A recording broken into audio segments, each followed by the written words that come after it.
So, holy cow, I really want to share something that I discovered working with a client today about imagination and its power to help us feel different than we feel. One of the things that's so critical when we're thinking about this journey of being a human is not just what we're thinking.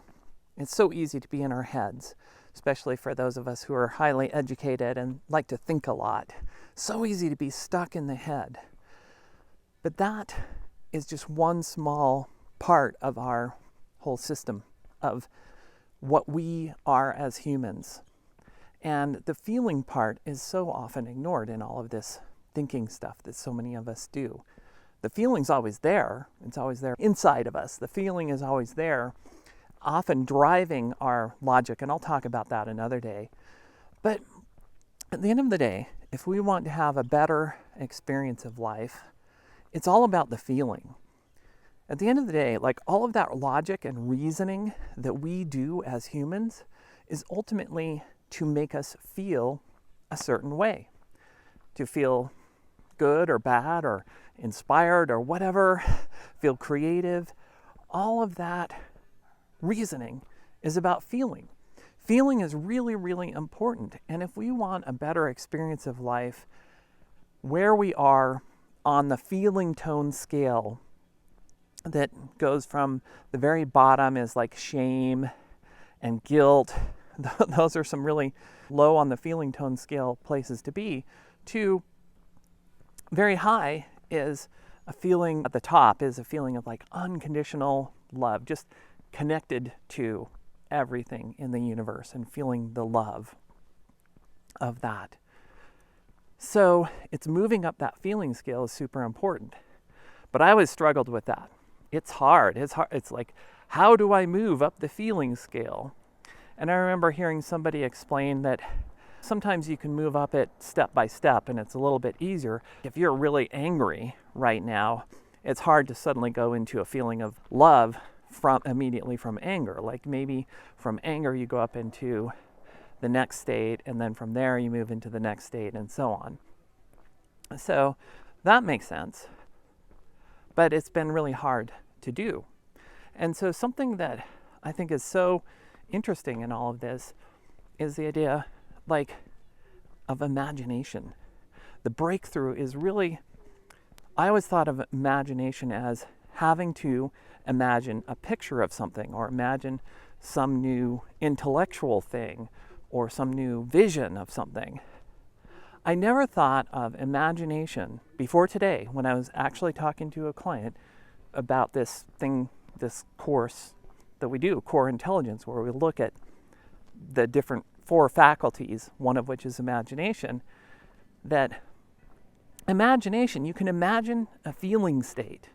You can imagine a new feeling state, and as soon as you imagine it, it's like you're in it.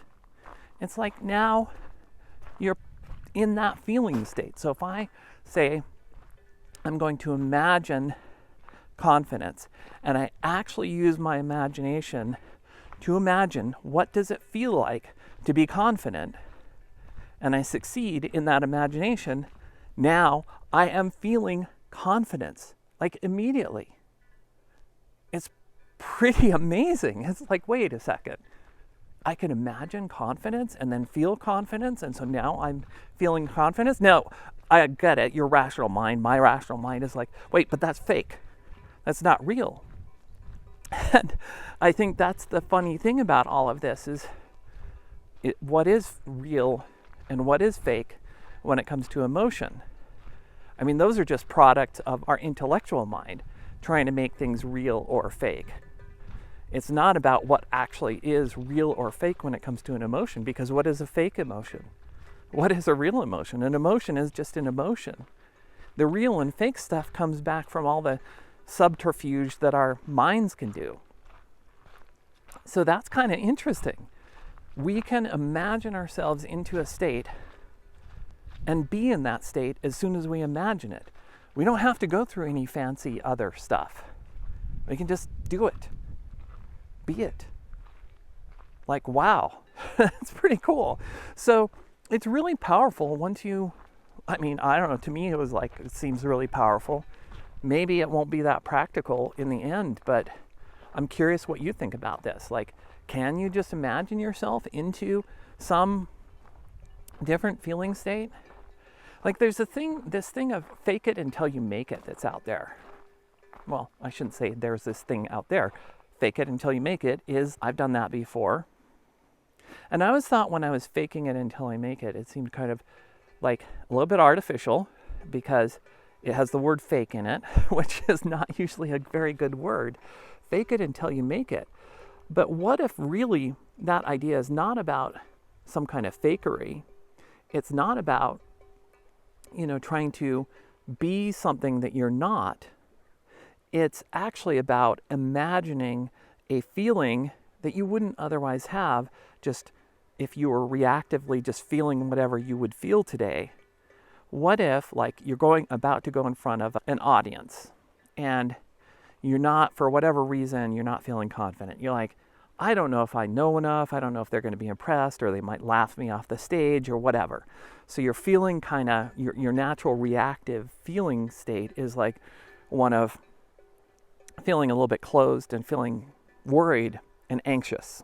Okay, so that would be your natural feeling state in that situation.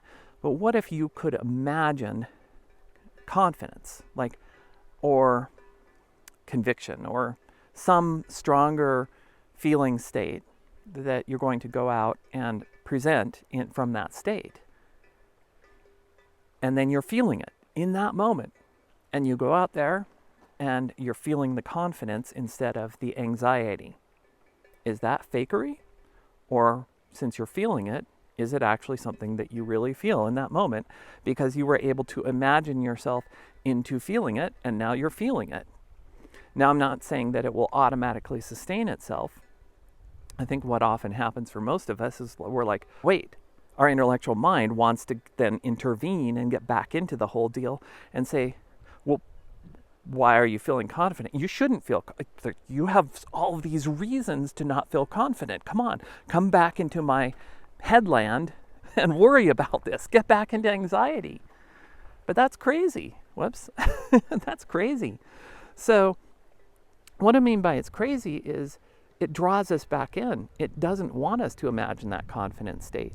It's not that we can't. It's that our intellectual mind wants us to go back into whatever negative state that we were previously in. And I'll get into that another day. I remember once studying about how to do marketing writing better, marketing copywriting better. And I was struggling with it because I wasn't very confident about it. So I thought about a really successful copywriter I knew, and I was like, I'm going to imagine myself channel this person. And it improved my writing. I mean, it didn't, make me super better, but it did make me better. And so that was so interesting. How can that happen such that, I can be in that person's mind or quote, channel that person? Well, I just realized I don't think it's any kind of voodoo thing or something. It's that I'm actually convincing myself, I'm imagining what would I feel like if I were that person. I would probably feel more confident, more clear about what I'm doing. I would probably, have a clear intention about my outcome and all of these things. I would feel in this way if I was this person.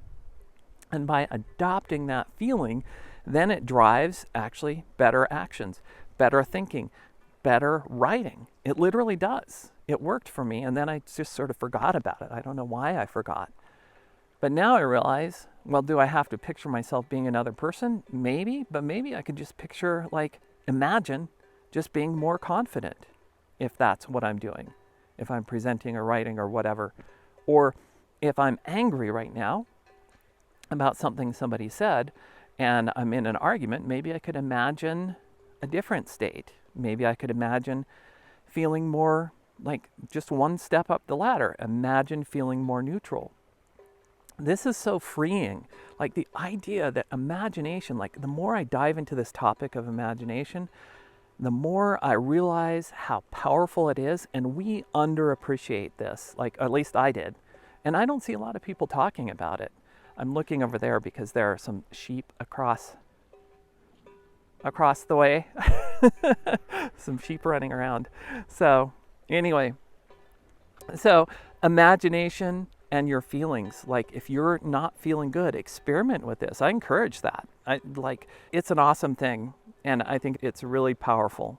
So I'm going to use it for sure. And I'd love to hear from you, like what your experience with this is. If you've ever used imagination before to imagine some new state for yourself. So with that, I'm going to say it would be awesome I will imagine if you would like to hit that like button, that subscribe button.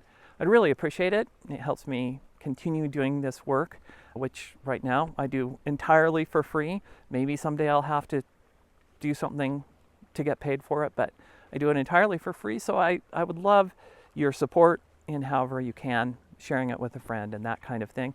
And also, again, just let me know in the comments, when have you used imagination before, and have you unintentionally, maybe, without even really knowing that's what you were doing, unintentionally imagined a new state for yourself? Because these days, many of us could use imagining something better than the feelings. Like whenever I look at the news, my feeling tone, it plummets. So why not imagine something a little bit better, something more empowering?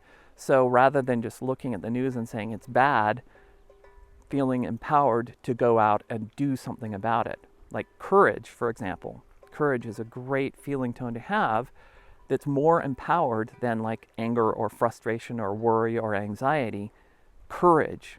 Like, imagine courage. Imagine taking one small step from courage of doing something about stuff rather than just being in the doom cycle.